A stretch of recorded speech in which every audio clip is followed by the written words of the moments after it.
इस्वी सम्वत सन् 2026 को पहिलो बिहान पुस 17 गते को काठमाडौँ उपत्यकाको आकाश।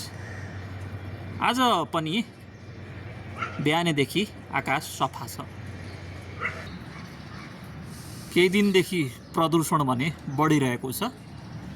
प्रदूषणले घाम लाग्न त्यति असर नगरे पनि कतै कतै चाहिँ तुवालो र प्रदूषणले काठमाडौँ उपत्यकामा पनि प्रभाव पर्न थालेको छ।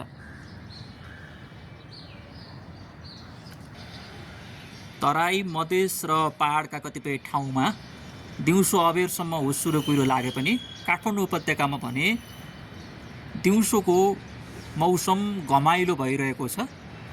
त्यति धेरै हुस्सु कुहिरो लागेको छैन, तुवालो मात्रै लागिरहेको छ काठमाडौँमा। र समग्रमा काठमाडौँ उपत्यकाको आकाश मौसम घमाइलो छ। यो सन् 2026 को पहिलो दिन पुस 17 गतेको काठमाडौँ उपत्यकाको आकाश।